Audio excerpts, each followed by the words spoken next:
Hey guys, JC Theater Yu-Gi-Oh here with today's deck profile, Gren Maju OTK. Now, this deck is definitely straightforward.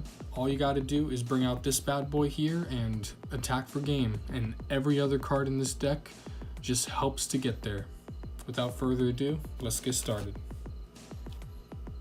First off, you want to run 3 of our boss monster, Gren Maju. What he does is that he gains 400 attack and defense for each card banished, and that includes face down banished cards, which definitely comes in handy with cards such as Pot of Desires. Just Pot of Desires alone actually brings this guy to 4,000 attack, so you can imagine that if we focus the rest of the deck, which we have, to banishing more cards, this guy gets super big. The whole point of this deck is just to get this guy to massive attack, which isn't that hard in this deck, and then just swing for game. Attack an attack position monster, hit their Nightmare Phoenix or something, and it's all over.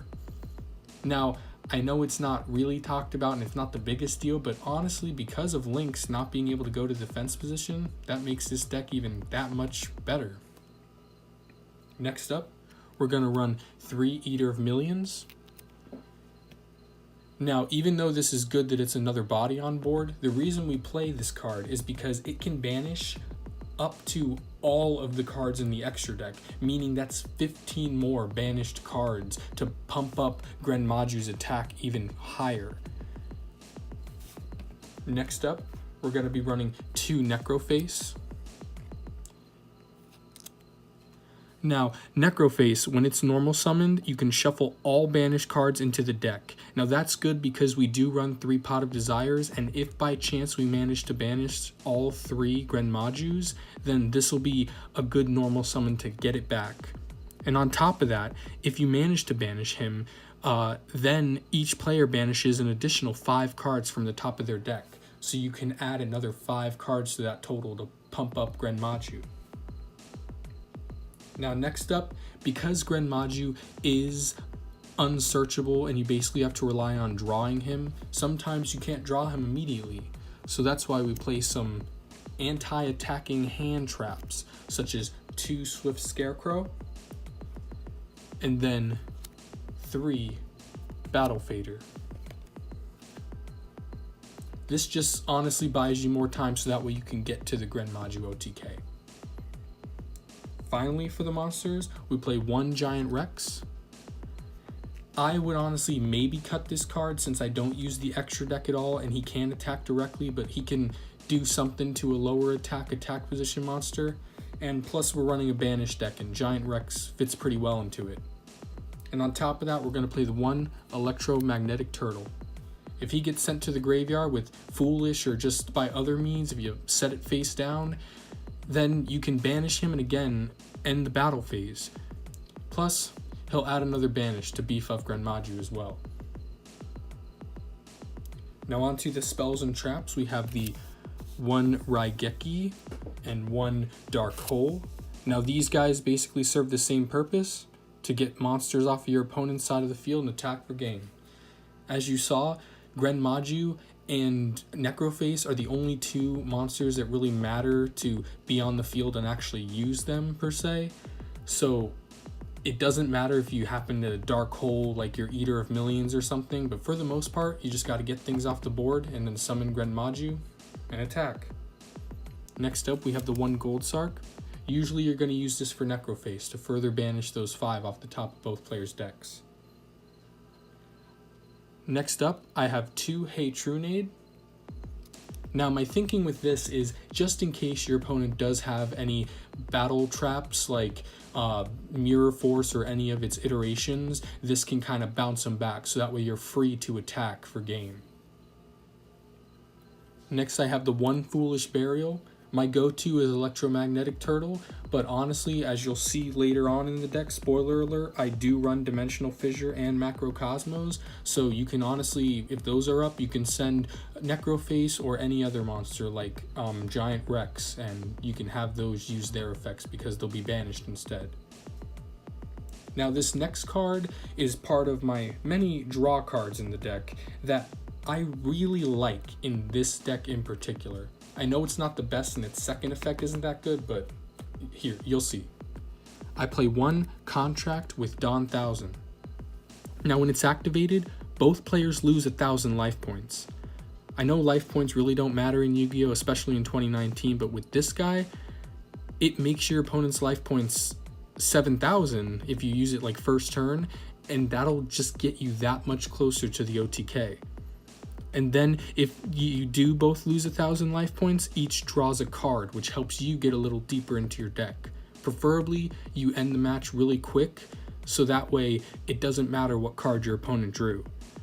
And all cards that are drawn while this card's effect is applied must remain revealed, and when a player's spell card is in their hand and is revealed by this effect, that player cannot normal summon or set monsters.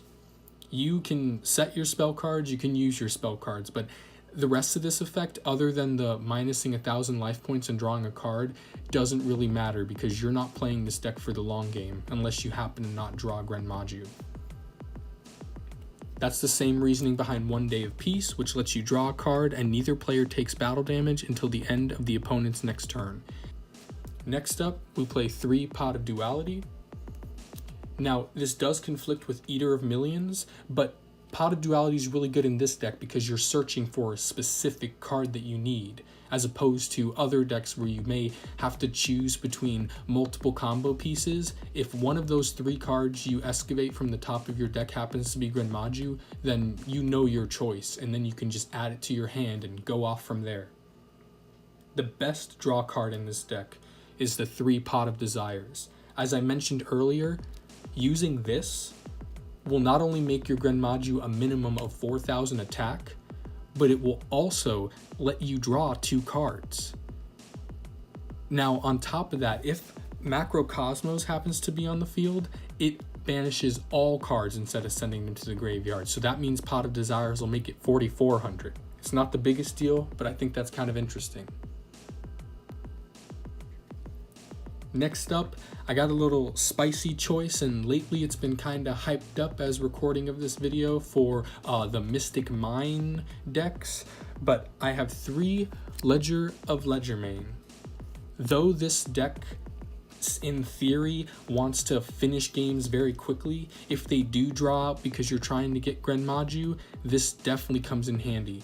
Ledger of Ledgermane, it banishes 3 cards from the top of your deck face down, so that's an additional 3 banished for your Gren Maju, and if the game does happen to be longer, you get the 3 cards added to your hand. Though it does make you wait a little bit, that is a +2, so it's definitely good, and honestly, you need all the draw power you can get in this deck in order to get the Gren Maju. This one's a little memey, but it works really well considering the whole basis of this deck is to banish as many cards as possible. So what better than to use 3 Soul Absorption, which if you add every time a card is banished, you gain 500 life points for each.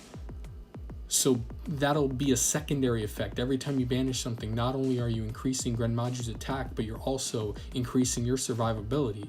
Because even though boards can get pretty crazy nowadays, it definitely works out that if you have enough life points, you could take a few hits and not just lose the game.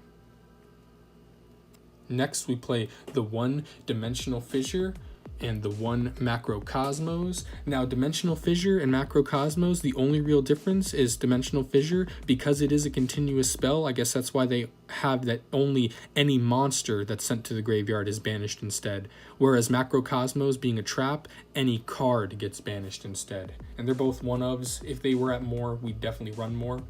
The final card is just to push for that little bit of extra damage, and that's 3 DD Dynamite.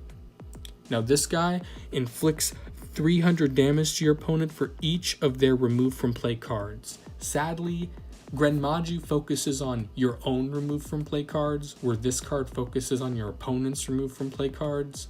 So they kind of conflict, but things such as the Dimensional Fissure and Macrocosmos, as well as like Necroface and stuff, do affect both players.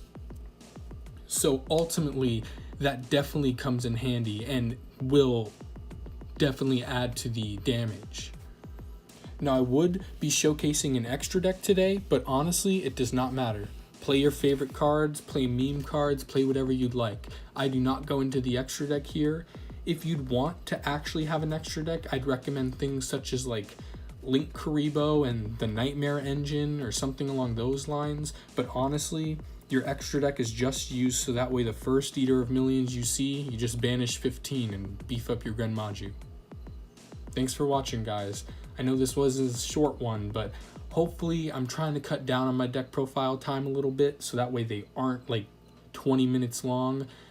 So tell me what you think. Please like, share, and subscribe, and thanks for watching.